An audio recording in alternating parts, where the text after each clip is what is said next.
The word samsara does not mean family. It just means cyclical.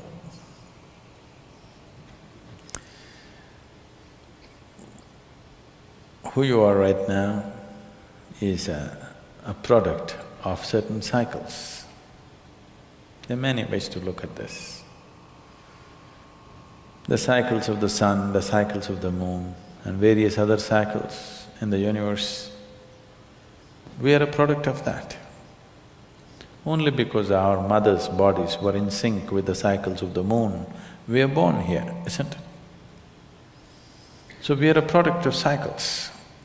Our idea of time is cyclical. If the planet spins once, we say it's a day. If the moon goes around, we say it's a month. If the planet goes around the sun, we say it's a year. Our idea of time itself is cyclical. If it was all like this, going like this, you wouldn't know what is time because there are no markers anywhere. If the planet was just going straight somewhere, would you know what is time? Only because it's in cycles, you're able to decipher as to what is time. You're able to measure a certain length of time. And your life is a certain amount of time, and it is going in cycles because it's a product of this. Solar system is like the potter's wheel which has generated this. So time and the cycles of time, either you can be trapped in the cycles of time or you can ride the cycles of time. If you're trapped in the cycles of time, we say you're in samsara, because life becomes cyclical and it keeps repeating. Psychologically, physiologically definitely there are cycles. The monthly cycles in a woman's body are related to the moon. There are other cycles which are related to the sun, which are not so obvious as the cycles of the moon, but they're happening. If you observe your life carefully, you will see it is cyclical. Same things are repeating themselves in different colors, but same things are repeating themselves over a period of time. You can actually look whether it is 12 years, it's 6 years, it's 3 years, it's happening at some point. If it is happening in very short cycles, you are heading towards a psychological breakdown. If it's happening in long enough cycles, you're just suffering boredom.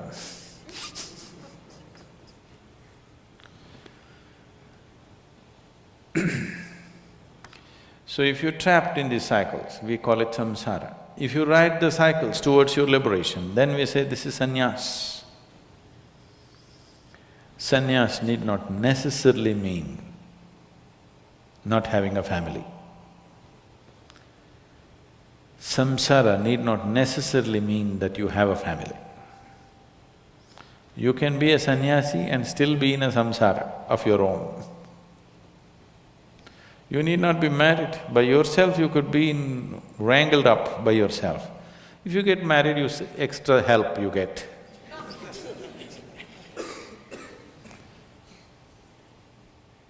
People are alone and they're quite wrapped up by themselves, they don't need anybody's help.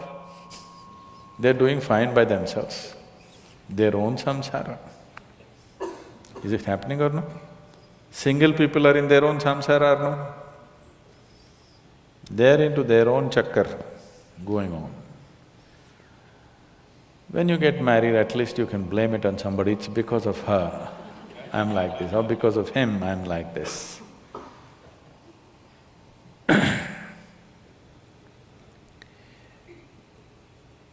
So these words have gotten related to certain aspects of life because generally it's believed that you can be trapped in samsara only when you have a family.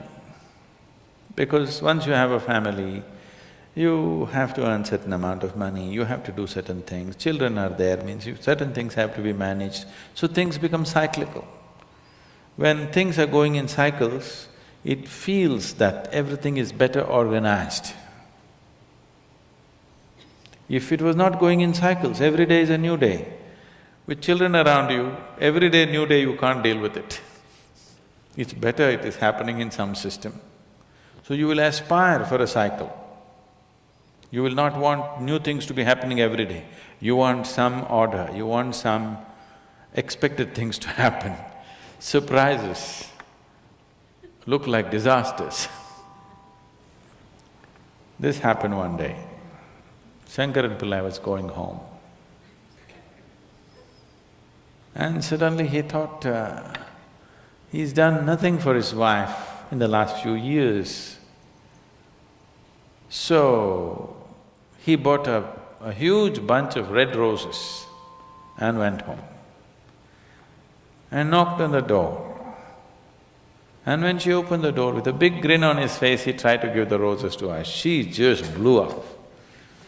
She just blew away and she said, "You fool, you know since morning the tap has been leaking, the dog has been sick, and the children had a food fight, I've been cleaning the whole place, and now you have the courage to get drunk and come home?"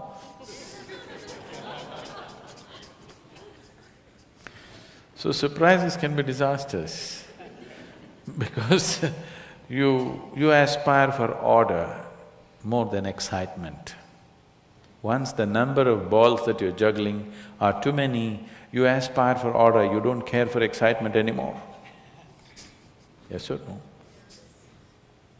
If you had 5 children at home instead of 1 or 2, then you would aspire for everything to happen like clockwork. You don't want one extra thing to happen. You don't want anything new to happen in your house. So this is samsara. You want to go in cycles, you're aspiring to be in cycles because cyclical, at least there is a comfort, you know what's coming next. So once you go in cycles, cycle means a circle. If I say you're going in circles, it simply means that you're not getting anywhere.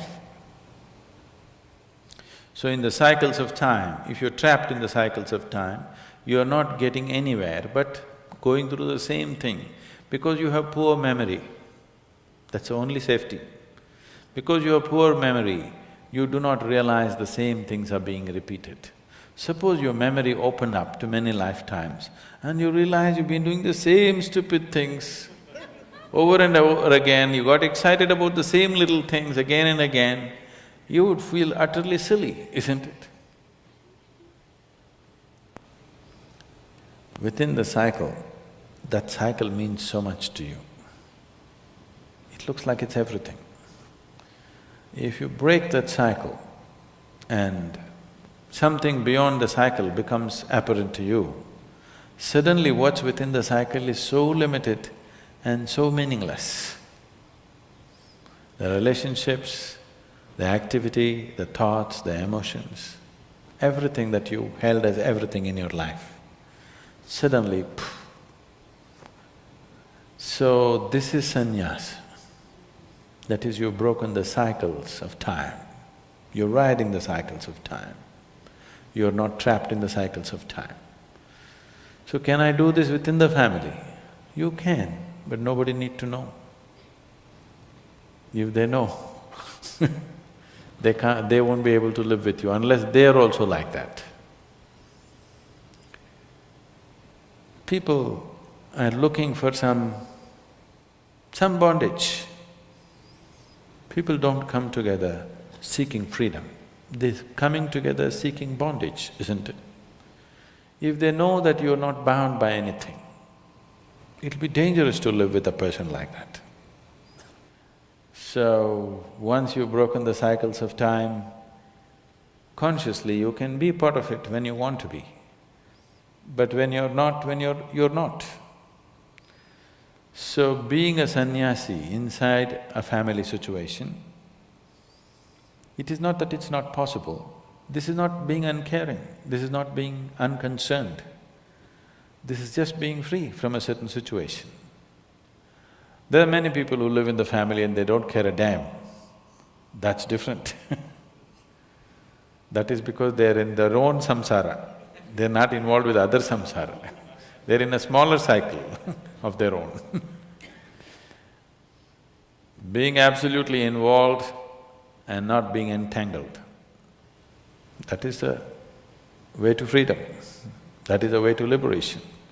If you're not involved, you may be just uncaring. You will be in your own small chakkar of your own. You will see people who seem to be not involved in anything around them. Little things about themselves are very important for them. If you disturb that, they'll go crazy. Yes? Have you seen this? They don't care if whatever the family, but their coffee must be right. Coffee doesn't come, they'll go crazy. So they'll have smaller cycles. So being a sannyasi within a family situation, it is not that it's not possible, it's a bigger challenge. If you're a sannyasi by yourself, nobody around you, it's a lesser challenge because you don't have to carry anything with you. When Gautama, the Buddha, was asked, is it good to walk in company or alone? He's a very brutal man. He said, it's better to walk alone than to walk with a fool. He's saying, who else will marry you? You're not getting me. Who else will marry you? Unless he is a fool, why will he be with you? Better to walk alone than to walk with a fool. It's a loaded statement.